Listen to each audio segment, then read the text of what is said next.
welcome back. It's a Money Monday on Liquid Lunch on Newsmax TV. I'm John Tobacco. We're coming to you today from our new digs down in downtown New York City. We're on Broadway. Yes, Mom, I made it to Broadway. And I'm joined again, as usual, by my managing editor and co-host, Frank Morano. And we're lucky enough today to have exclusive, some breaking news and one-on-one interview with Dr. Patrick Byrne. And Patrick, we talked about the deep state stuff, and I know there's more news coming. We'll keep our audience up on that.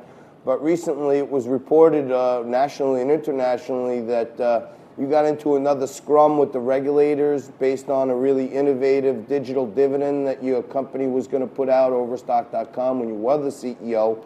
And it appears that I heard some chatter here downtown in New York as the dividend was approaching that some of the boys at the big firms had some information leaked to them that the SEC was never going to let it happen, and if Overstock kept pushing the ball, they may have to come in and bust down some doors or something. And we know from our history that when the SEC is aggravated with you, they're relentless.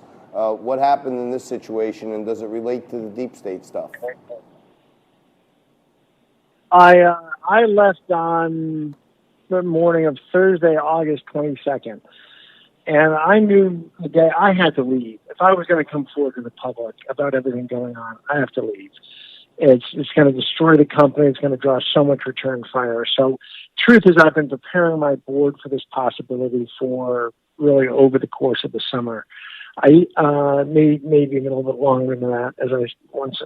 But by the beginning of the summer, I was telling them that this scandal is eating its way towards me, and I've got to come forward, or it's going to find me anyway. And I've got a duty to come forward, and I can't be CEO of a public company when I reveal what I'm going to have to reveal.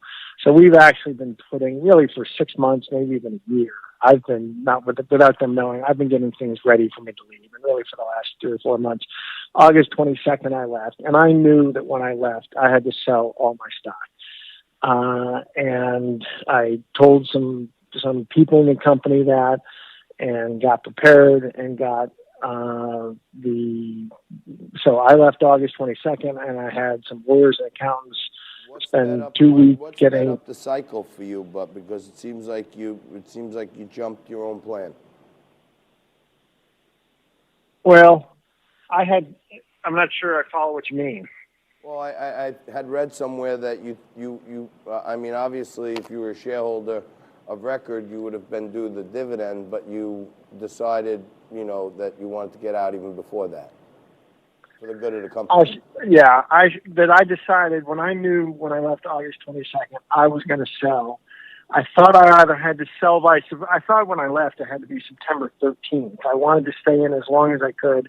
I also knew that if I sold a week or something before the dividend, it's kind of hard for people to imagine, but when you're a public company CEO, you get in these situations where anything you do, I know that if I do this and then A, B, or C happens, people are going to connect the dots this way and say that I knew this and that.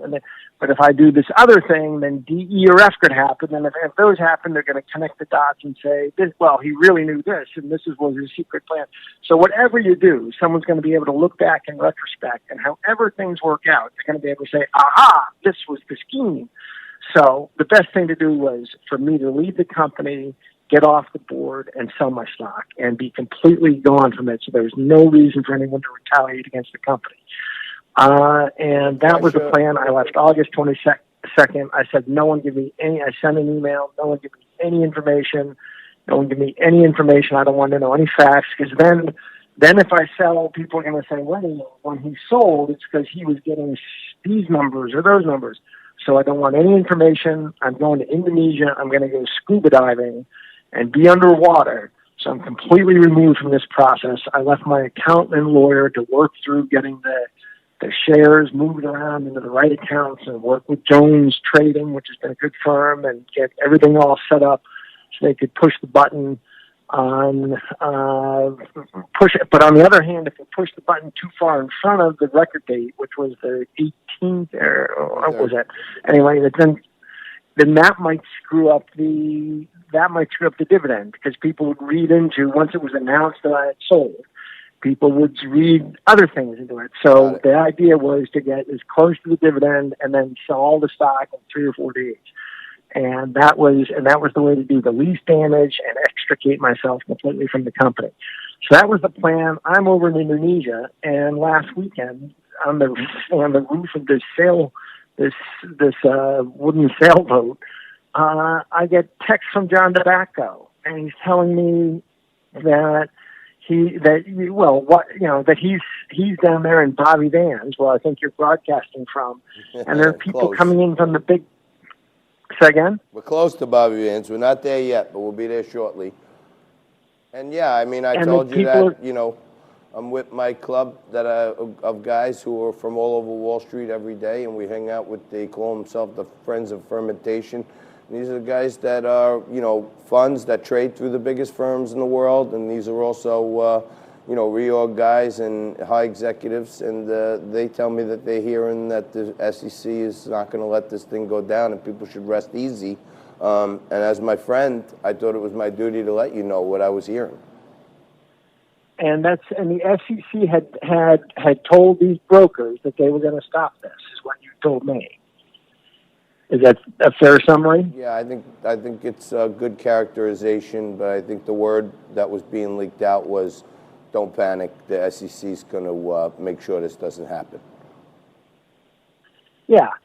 So the SEC, so guys are coming in from these big brokerages and saying that. Now, I have not talked, I left and I have been incommunicado with the company because I wanted there to be no record. And me and you hadn't been talking for some while until you left the company. Months. So I thought it was right for me to give you a call. Many months had not had. I think we had one conversation in 6 months or something. That's right. But so, I got Doc, listen. Text. We have taken the whole first hour of the show, and it was well worth it. Feel free to check in with us from anywhere you are in the world. And if you have anything super good that you want us to know first, we would really appreciate it, because we're just a humble news show on Newsmax. And we're always talking about patriotism and smaller government and social liberalism. And you're one of us in my book. We call our audience the purple people. They're in the middle, somewhere between the Reds and the Blues. And you're one of the best patriots I've ever known. And thank you for coming to us today and giving us an hour of your time. Hey, it's been an honor. Good luck with your new show. And don't forget, Americans, don't get down. It wasn't the men in black. They're not the problem. The whole thing got hijacked from the top. There's a political class that did some really bad stuff. It's going to be a really bad scandal. But it wasn't the government people, the rank and file people. So just remember that. But I think there's a lot bigger scandal coming. Thanks for having me on, John and Frank. Good luck with your show. Thank you, Doctor. 1 hour of scintillating television is down. One more hour is coming right at you after this. One more hour is coming right at you after this.